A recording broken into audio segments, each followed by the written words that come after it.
Por alguna razón, hace un ratito me estaba recordando cuando Dios me dio la oportunidad de graduarme de bachiller en ciencias y letras.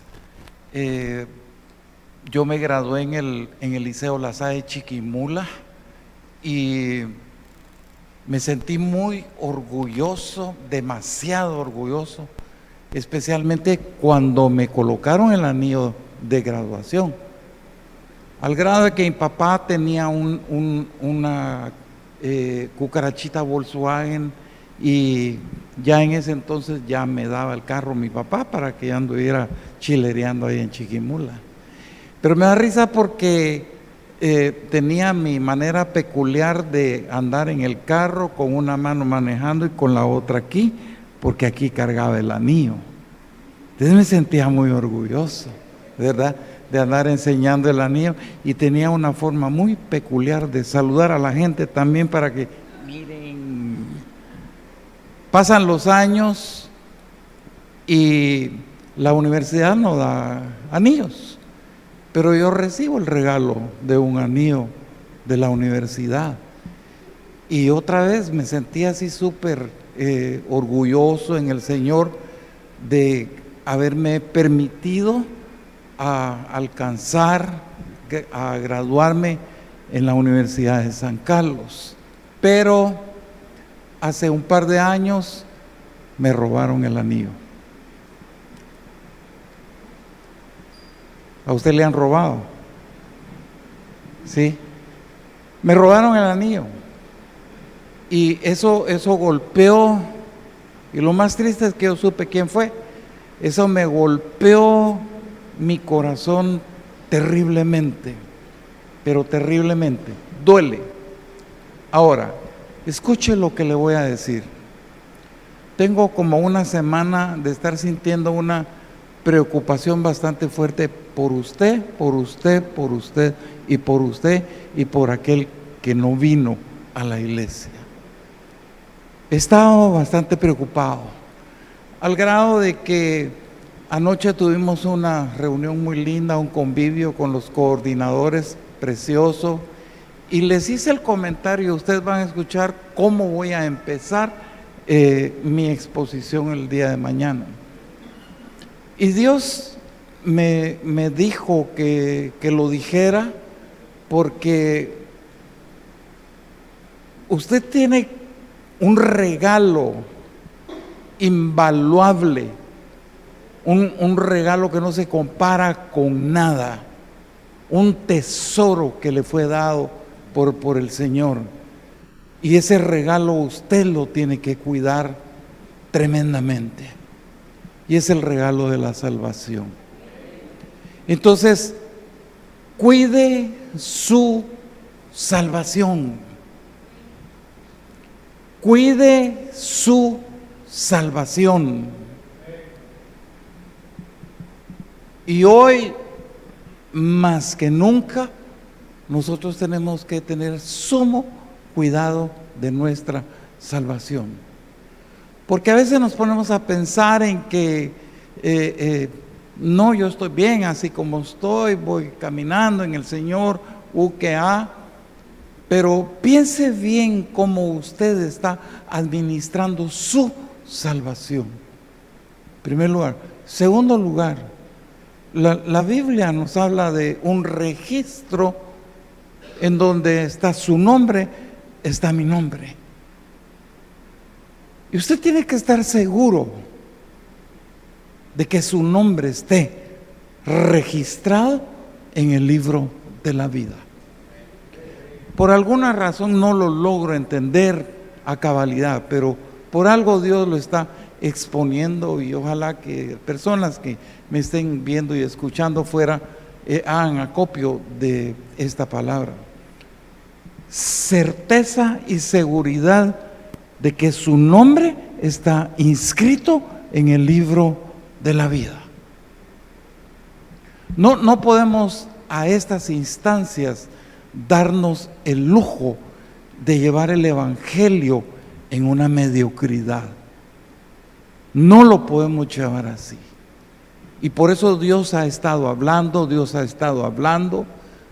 acercándose más, como aquella mamá que le dice a su niño, te voy a dar, te voy a dar, pero no hay manera que la mamá le dé hasta que la sacan de onda y viene y ¡pa!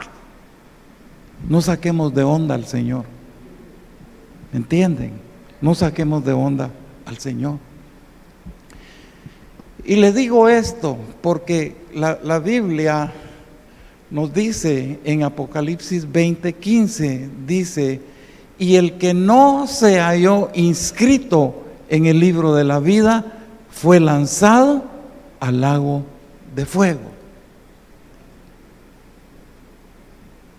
Por eso yo digo, cuidemos ese regalo, sostengámonos, permanezcamos en el Señor lo más fiel que nosotros podamos. Pero pastor, ahí está mi nombre, ¿y qué pasa si me voy me voy al mundo? Usted corre riesgo.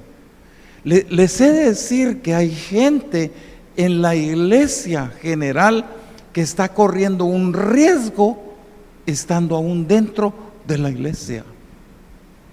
Y anoche les decía yo a ellos, se me venía a mi mente el video cuando es el rapto, y no sé si ustedes han visto ese videito del rapto, cuando sucede el rapto, y se ve las personas dentro de la iglesia. Entonces, ¡chum!, varios salen,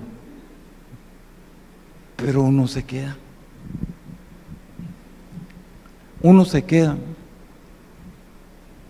Entonces yo tengo que tener esa certeza, cuidar que mi nombre siga inscrito ahí. Pero es que Dios es un Dios bueno, no puede ser malo, no puede venir y borrar. La Biblia nos dice que Dios va a borrar su nombre, pero deja abierto esa expectativa de que su nombre puede ser borrado.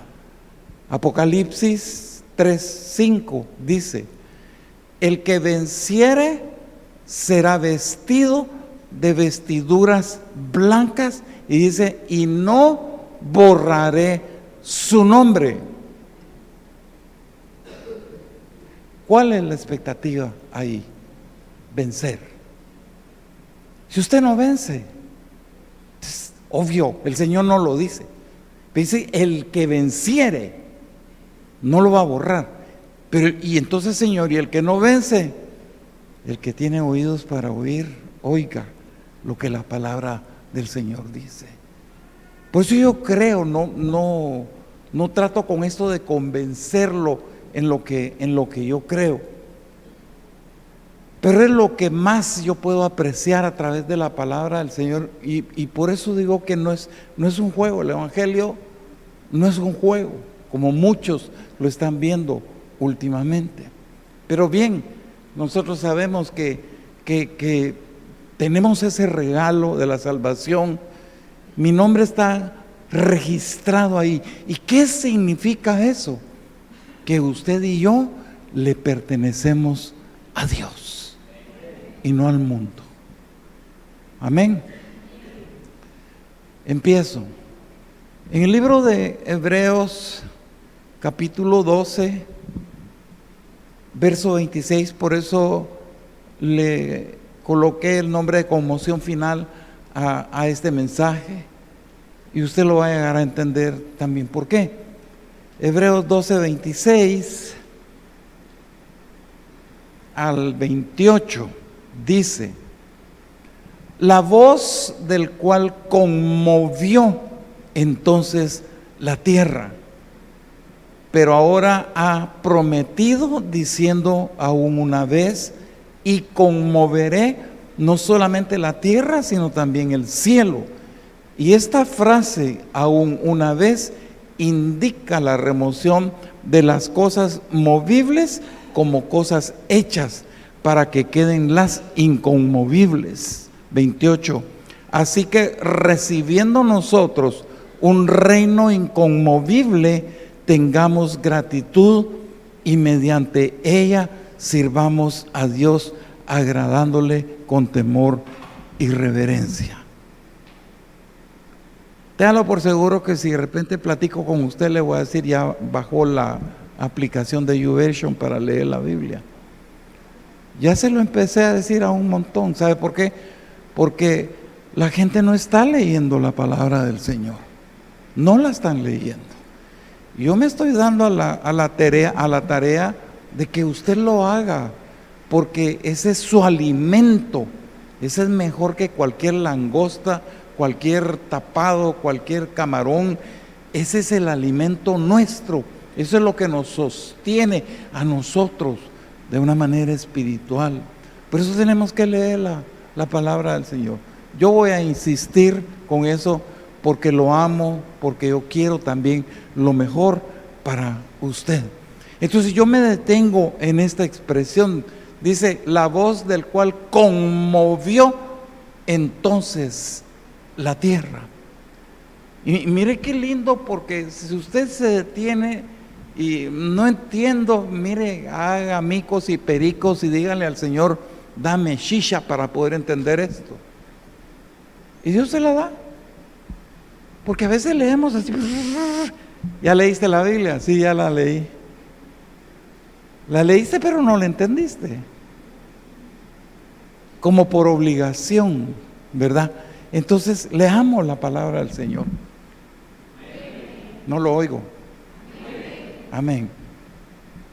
Entonces, fíjese que ahí dice, la voz del cual conmovió entonces la tierra, pero ahora ha prometido, diciendo, aún una vez. Por eso es importante que usted se detenga en la palabra y bueno, y aún una vez. ¿Y aquí qué pasó? Esto quiere decir que ya la conmovió una vez. ¿Sí? Y lo va a volver a hacer porque ahí lo dice. Y lo va a hacer de manera diferente a como lo hizo la primera vez. Entonces ahí es donde le empieza a caminar a uno, bueno, Señor, revélame qué fue lo que pasó cuando fue la primera conmoción. Entonces a usted Dios lo direcciona y ese aún una vez significa cuando nuestro Señor habló en el monte Sinaí. Y usted puede leer, que no se le olvide, el Éxodo capítulo 19, que no se le olvide, léalo al llegar a su casa. ¿Ah? Pen, dijo alguien, ¿no? Éxodo 19, no lo lea ahorita, léalo al llegar a su casa. Entonces usted ahí se va a dar cuenta de la primera conmoción que el Señor hizo. Por eso es que Él está diciendo aún una vez. Solo que ahora lo va a hacer, Él lo promete sacudir, por decir de una manera diferente, porque no va a ser solo la tierra, sino que va a ser el cielo también. ¿Y para qué? Para remover, dice la palabra del Señor, lo que es movible, remover lo que ya está hecho, remover lo que el hombre ha hecho y que quede lo que es inconmovible. ¿Y qué es lo inconmovible? Nadie lo puede mover. Es el reino de Dios, su voluntad, no pueden ser removidas, no pueden ser destruidos. Entonces, cuando usted lee la palabra del Señor, esto a mí me lleva, o más bien esto nos lleva a nosotros a obedecer y servir de manera consciente. Diga conmigo, obedecer y servir de manera consciente. Y mire, hermano, con un profundo respeto, asombro y admiración a Dios. ¿Por qué? Porque Él es santo. O sea, si usted se da cuenta, no tenemos otra alternativa. ¿Dicen amén? Entonces es importante servir a Dios, obedecer y servir a Dios. ¿Por qué servimos a Dios? ¿Por qué cree usted si es que usted está sirviendo. ¿Por qué cree usted que usted sirve a Dios? Yo le puedo decir dos maneras muy sencillas por qué yo le sirvo a Dios. Le sirvo en primer lugar porque lo amo. Le sirvo por amor y le sirvo por gratitud. Si no hubiese habido amor y gratitud, yo no dejo el consultorio. Con esto no quiero decir que lo dejé esa amada hermana. Pero yo no hubiera dejado el consultorio. Hubo algo ahí que Dios me catapultó, porque yo estaba profundamente y sigo profundamente agradecido con Dios por lo que Él hizo en mi vida. Él literalmente me rescató de la muerte. Entonces dije, yo pago el precio y he pagado bien el precio y paga bien el Señor. Desde esa época hasta acá, bendito Dios, Dios es el que nos ha sostenido. Amén. Entonces, si usted no sirve a Dios, eso quiere decir que usted no está agradecido. ¿No le gustó? Si usted no sirve a Dios, usted no está agradecido. Y por eso es que yo insisto en que usted tiene que cuidar su salvación. ¿Sabe por qué? Porque no podemos venir y profesar nuestra fe del diente al labio. No podemos venir y decir, yo voy a la iglesia, voy a lluvias de gracia y ahí estoy. Pero si en usted no se ha operado ninguna transformación genuina, está perdiendo su tiempo y corre el riesgo. Cuando no hay, por eso Pablo dice, sean transformados pues por medio de ¿hasta dónde le ha llegado la palabra en su mente y en su corazón a usted? Como para poder decir, yo amo al Señor y yo le sirvo y estoy agradecido o agradecido con Él. Y ese es el problema cuando nosotros profesamos y decimos que somos creyentes, que somos cristianos, pero no se ha operado esa transformación genuina en nosotros. Hermano, el periodo de la gran tribulación está cerca y usted está muy fácil de caer en el periodo de la gran tribulación. ¿Ay, tan malo el pastor? No, es que así es. O sea, yo prefiero servirle a Dios antes de venir, y espero en su venida tengo mi pasaporte listo para poder decir, me voy contigo, Señor. Ahí es donde yo entiendo en que muchos no se van a ir. Y qué triste tener que quedarse para ese periodo que ya lo están marcando, y lo están marcando bastante cerca. Ahora, ¿cómo le explico esto? Todo el rollo es obedecer a Dios. Todo es obedecer y servir a Dios. Y no es cosa difícil. En el Evangelio de San Lucas, capítulo 6, versículos 47 al 48, ustedes han escuchado esta palabra que dice: si alguien se acerca a mí y escucha lo que yo enseño y me obedece, es como el que construyó su casa sobre la roca. ¿Vamos bien ahí? 49 dice: el que escucha lo que yo enseño y no me obedece, es como el que construyó su casa sobre terreno blando. Aquí hay un común denominador. La tormenta vino y azotó a los dos, pero ahí está la diferencia. O sea, ¿Qué clase de fundamento está poniendo, está estableciendo usted en su vida para verdaderamente sostenerse ante las tormentas que probablemente han llegado, ante las tormentas que están por venir? Porque les he de decir que la cosa no viene bien. Y vienen tormentas. Entonces, ¿qué clase de fundamento estoy estableciendo yo en mi vida para poder decir, me siento bien, como para poder decir que me sostengo y yo sé que ahí voy saliendo adelante? Entonces, nosotros servimos por agradecimiento y por temor y reverencia, como dice la palabra del Señor en el libro de Hebreos.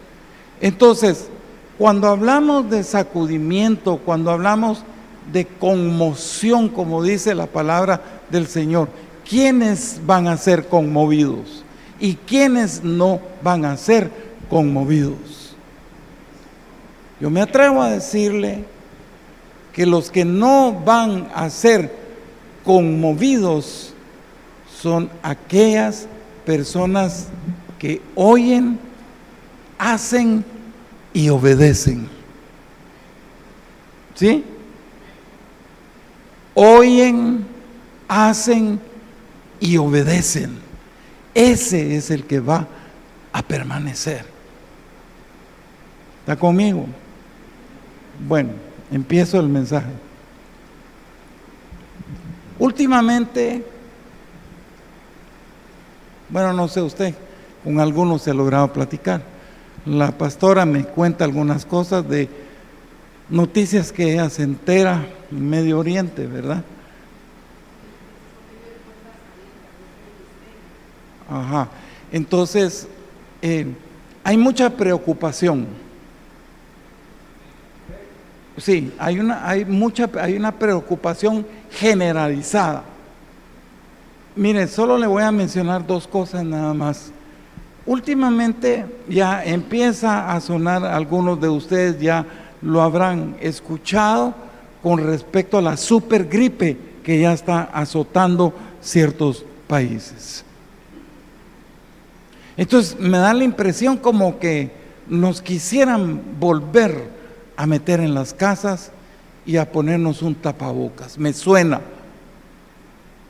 Esa gripe es un virus conocido como el virus H3N2 y que ya están estableciendo los cuidados que debemos de tener como consecuencia de su aparecimiento. Yo me cubro, lo cubro a usted, cubro su familia, cubro esta iglesia con la sangre poderosa de nuestro Señor Jesucristo, y el Dios de la gloria erradique, aún así se llame como se llame este virus, lo erradique de nuestro lugar y que no sea establecido en nosotros y que haya una buena salud en nuestras vidas. ¿Cuántos dicen amén? Entonces, hay preocupación por eso. Como también hay preocupación por una economía global. Hemos venido hablando acerca de esto. Yo le digo algo. Viene el próximo año una desaceleración significativa. Fíjese pues. Usted sabe que es una desaceleración.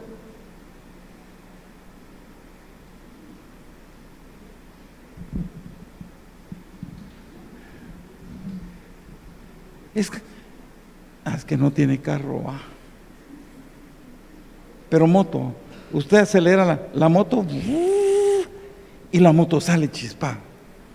Pero para bajarle velocidad, usted la desacelera. ¿Sí, no, hermano María? Así es, estoy en lo correcto. O un carro, usted lo acelera, le pucha ahí, y si lo suelta, desacelera el carro. Entonces, eso viene para nosotros. Con atrevimiento se lo digo, lo que viene para este próximo año, viene un incremento en la crisis económica global por todo lo que está sucediendo. Le voy a mencionar 3, 4 cosas para que usted lo pueda entender.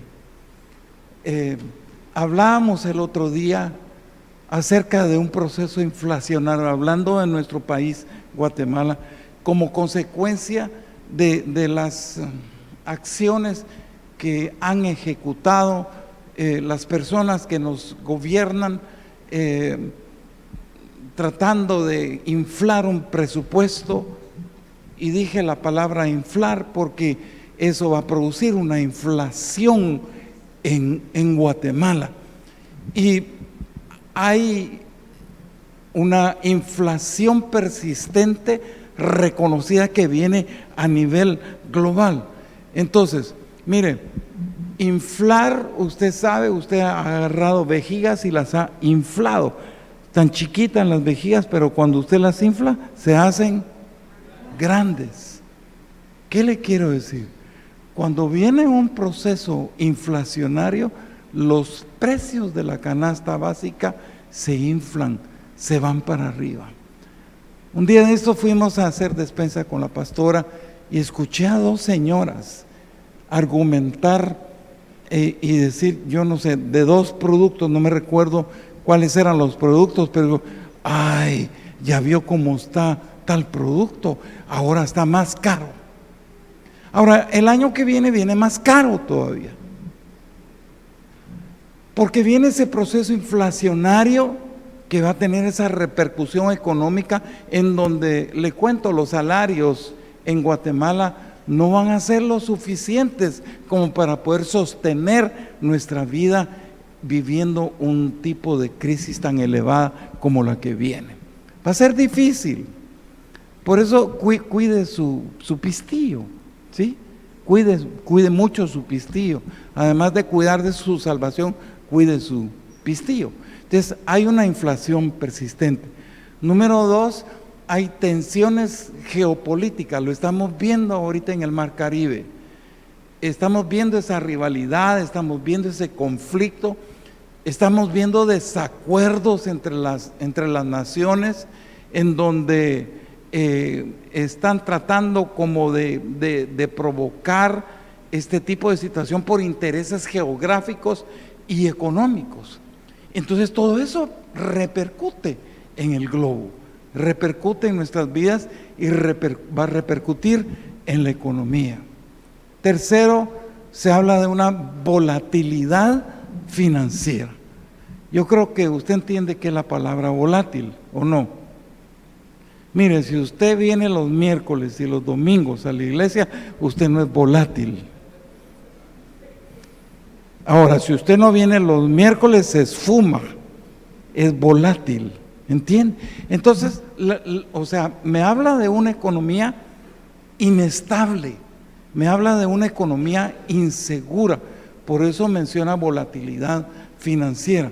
Y por último, las guerras tal vez ya no van a ser de pum, pum, pum, de tanques y que no, ya empezaron, ya nos dimos cuenta que ya se han dado este tipo de ensayos de guerras, ¿qué les puedo decir yo? Financieras, pero son un tipo de guerra, ¿qué le pudiera decir?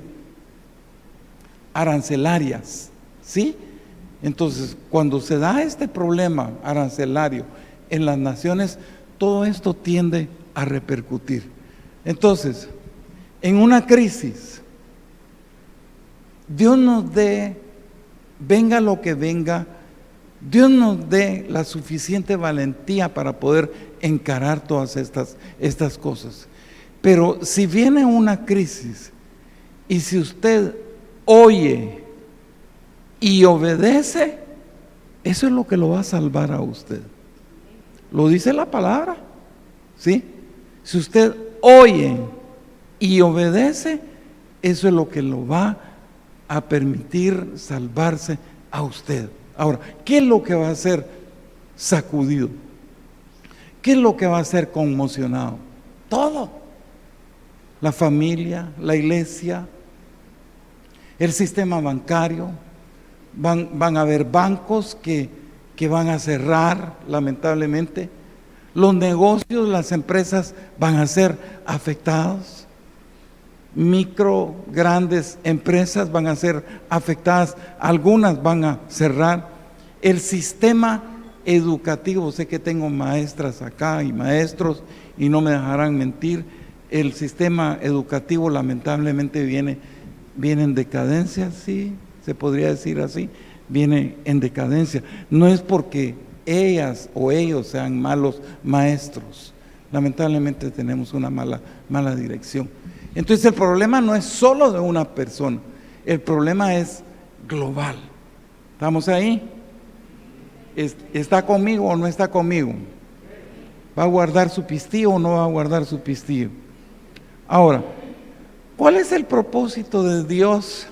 Fíjese bien, ¿cuál es el propósito? ¿Cuál es la razón de parte del Señor de producir esta conmoción, de producir esta sacudida, este temblar? Dios lo hace porque Él quiere probar qué es de Él y probar qué no es de Él. ¿Escuchó lo que le dije? Dios quiere probar por alguna razón, y una razón bien fuerte, si tú realmente me perteneces o no me perteneces. Porque vamos a llegar a un punto en donde vamos a reconocer el carácter del hombre en esos tiempos. Y entonces Dios está provocando, Dios está permitiendo que se den todas estas cosas. ¿Por qué? Porque Él quiere llevar al hombre al arrepentimiento. Y no digo con esto al hombre que no está en Cristo Jesús, aún a la iglesia, hacerla llegar a un arrepentimiento. Por eso Dios está sacudiendo todos los estratos. Y es más, creo que a raíz de eso va a venir un despertar espiritual para la vida de la iglesia. Pero la conmoción, el sacudimiento va a poner a prueba su fe. ¿Sí?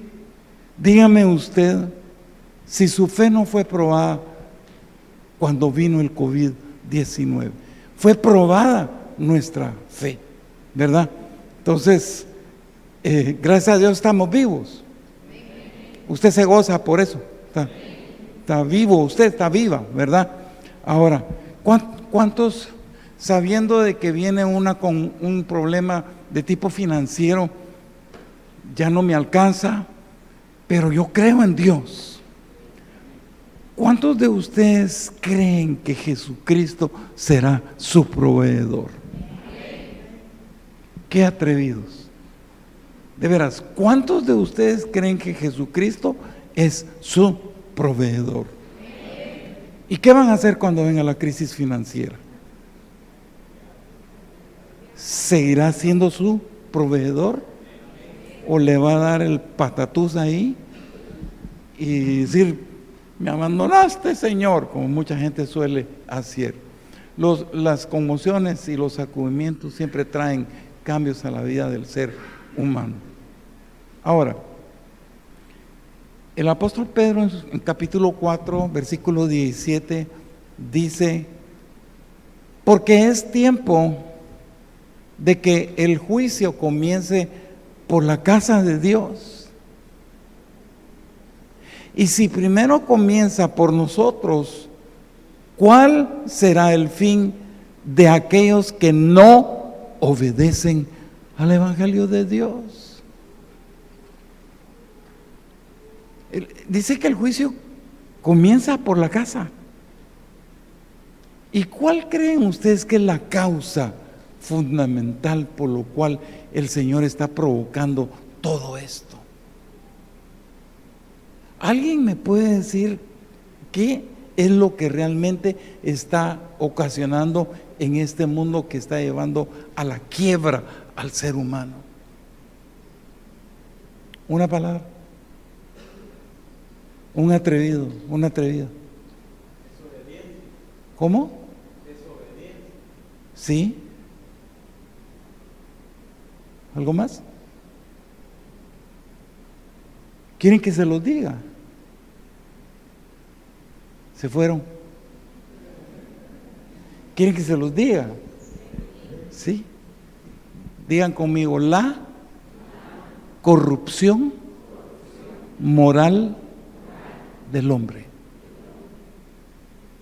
Esa es la causa fundamental, la corrupción moral del hombre. Pero eso es en el mundo, ¿verdad, pastor? No se la crea. No es solo en el mundo en que nosotros vamos a encontrar procesos corruptivos, sino que también los encontramos en la iglesia. En la iglesia hay una clase de corrupción moral, y le hablo de la iglesia en general. Hay demasiada corrupción en todos lados. Corrupción en los negocios, corrupción en la música, corrupción en el entretenimiento. Mire lo que acabamos de ver con este asunto de Miss Universo, todo lo que ocurrió ahí y cómo se destapa la olla y uno se da por enterado de qué fue lo que realmente sucedió. O sea, es deprimente, pues, ¿verdad? Porque este tipo de entretenimientos que en un tiempo nosotros los considerábamos sanos, ahora ya no son sanos, son insanos, precisamente porque la corrupción lamentablemente ha entrado a esas esferas. ¿Y por qué la iglesia? Pastores que lamentablemente se paran en el púlpito a predicar y viviendo en pecado. Pastores con 2 mujeres, pastores con 3 mujeres.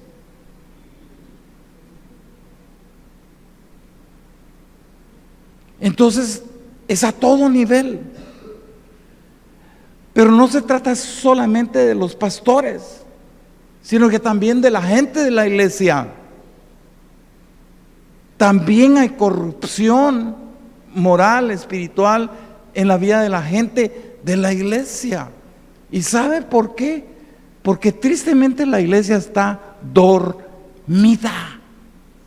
En la iglesia hay mucha basura entre nosotros. ¿Cómo es posible que a estas alturas ordenen ministros homosexuales? ¿Cómo es posible que a estas alturas nosotros podamos ver iglesias satánicas, iglesias de homosexuales, que a un sinfín de basura que nosotros venimos y alcanzamos a experimentar? Pero ¿sabe una cosa? Yo siento que esto ya está colmando la paciencia del Señor, y por eso creo que Dios dice: se acabó. Se acabó. El Señor está más cerca que nunca. Por eso Dios quiere conmocionar a la iglesia, para que se pueda llegar a un arrepentimiento, para que la iglesia despierte. Miren, hermanos, a veces quizá uno no hace bien en venir y comparar épocas pasadas, pero sí vale la pena. Hoy tuve una reunión con la pastora, con todo lo que es producción de la iglesia, a las 10 de la mañana. Y yo me doy cuenta como pastor, allá había gente que ha estado años en la iglesia y se dan cuenta cómo tratábamos antes a la gente de la iglesia, y ahora ya no se les puede tratar de esa manera. No es lo mismo. O sea, es cierto, los tiempos han cambiado. Dios no cambia. Entonces yo no tengo por qué cambiar. Si Él no cambia, yo tengo que seguir de agradecido con Él. Antes, para las épocas de lluvia en la iglesia, yo lo bendigo a usted, lo bendigo de veras de todo corazón, y me dan ganas de invitarlo después del culto, pero no me alcanza la plata para todo. Mejor si usted me invita. Pero se me viene a mi mente la gente que nosotros teníamos en ese entonces. Había una ancianita, así la mirrunguita, hermana Pastorcita. Esa viejita venía desde la bolsa. Y a ese venía a pie. Teníamos otros grupos de familias, no tenían los carros que ustedes tienen, ni las motos. Antes se usaba más la bicicleta. Cuando yo empecé, el único carro era el mío. Y ahí todas eran bicicletas. Pero daba gusto. Pareciera como que si fueran circenses los hermanos, porque venía el hermano manejando, traía un chavito sentado aquí, la esposa sentada atrás, cargando un chiriz, tapados. Pero no dejaban de venir a la iglesia. Dele gracias a Dios que usted vino el día de hoy. Desafió la atmósfera, desafió todo, cualquier cosa. Usted dijo, no importa si me mojo, a mí no me va a dar esa gripona, no me va a dar absolutamente nada. Yo quiero irme a gozar a la casa del Señor. Lo bendigo en el nombre de Jesús. Pero hoy hay gente que no anteponen muchas cosas en su vida para no darle el tiempo que se le tiene que dar a Dios. Es un par de horas nada más el que usted está aquí. Dios nos ayude, Dios nos libre, Dios nos cuide. Cuando usted va a la palabra, y especialmente no lo lea ahorita, porque es un poco larga esta cita, pero lea 2 Timoteo capítulo 3.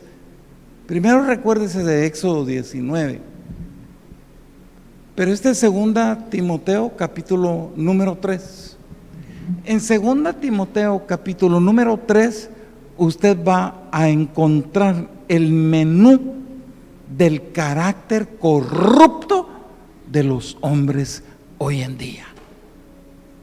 Ahí lo encuentra. Entonces esto me hace a mí sentir de que estamos en los últimos tiempos. Y el Evangelio de San Lucas menciona algo. En el capítulo 17 y verso 26 dice: cuando yo, el Hijo del Hombre, regrese, la gente estará viviendo como en los tiempos de Noé. Y la gente así está viviendo. La gente se corrompe día con día. La gente a costa de lo que sea quieren ganar más dinero ilícitamente. No respetan a Dios. Ofenden al que se les ponga enfrente. Son gente cruel. Son gente violenta. Son gente maleducados. No lo digo yo, lo dice 2 Timoteo capítulo número 3. Entonces esto a mí me dice de que así como en los tiempos de Noé, es la misma generación que nosotros ven hoy, si es posible, Señor. ¿Me entiende? Pues estamos cerca. Por eso no nos demos el lujo de llevar mediocremente el Evangelio, sino que seamos conducentes y darle gracias a Dios por ese regalo que Él nos dio de la salvación. Entonces, menciona la Biblia que hasta el día que entró Noé en el arca y vino el diluvio y lo destruyó todo. Fíjese bien lo que le voy a decir. Yo siempre me pongo a pensar, a un Noé agarrando tablas, gente que pasaba quizás lo maltrataba, se mofaban de él, así como se mofan de muchos de nosotros como pastores. Se mofaban de él. Estás loco con lo que estás haciendo, clavando tablas. ¿Para qué? Para hacer un barco. Si aquí, mira, aquí no hay ni siquiera un pozo podemos hacer. ¿Cuándo va a haber agua aquí? ¿Cuándo vas a venir, Señor? Lo más pronto que usted se pueda imaginar. Entonces hostigaban a Noé, ¿verdad? Pero dice que como en los tiempos de Noé sucedió lo que sucedió. Fueron más listos los animalitos en entrar al arca. ¿Aló? Y las 8 personas que componían la familia de Noé fueron salvos. ¿Cumplió Dios? Cumplió. Y así va a cumplir su venida también. ¿Me entiende? Entonces, démosle, sigamos clavando, sigamos levantando. Entonces, el sacudimiento para Dios es, fíjese bien, el sacudimiento, mírenme todos, por favor, porque los voy a poner a ver alrededor. El sacudimiento para Dios es ver quién es oveja y quién es cabro. ¿Quién es trigo y quién es cizaña? Las ovejas no tienen cachos, ¿sí o no? Mire a su alrededor si hay alguien con cachos. Vuelte a ver. ¿Sí?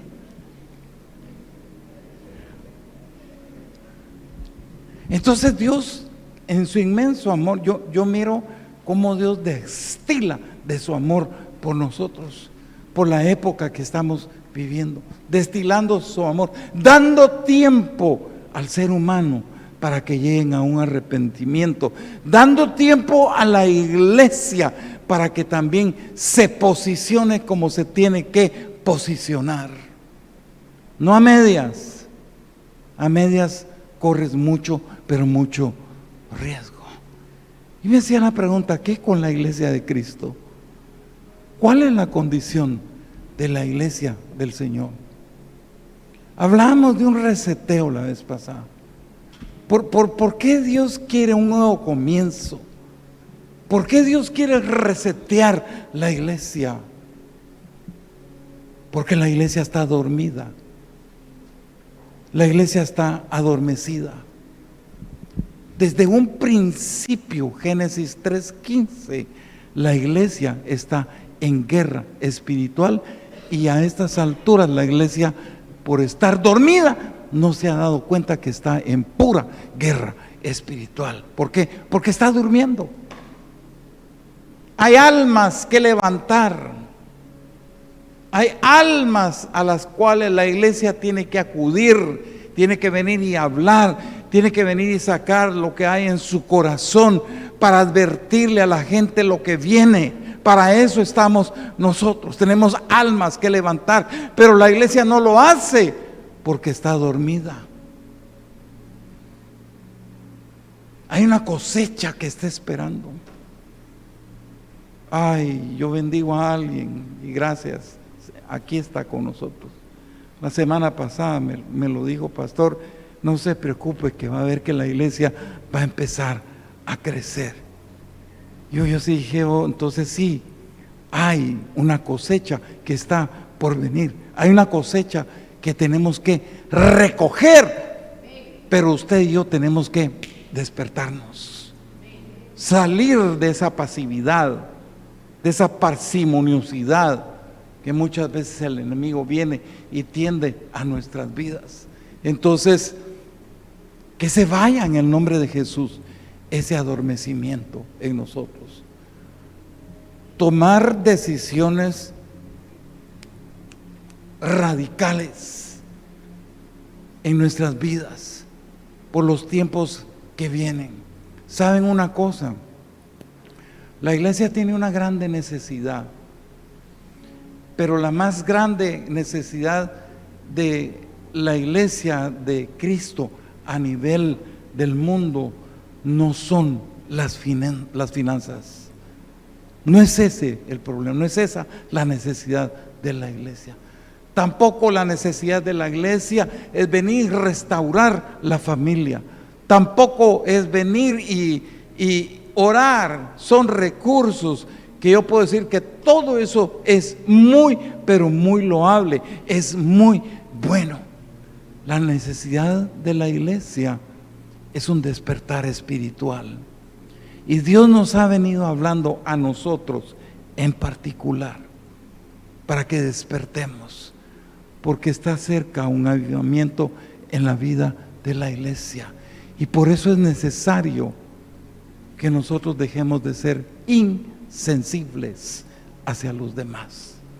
Hay mucha gente con gran necesidad y tenemos el poco o nada atrevimiento de ir y hablarle a alguien. Nos cuesta tener que hablarle a alguien. No se quede solo con la salvación, comparta su salvación con otras personas.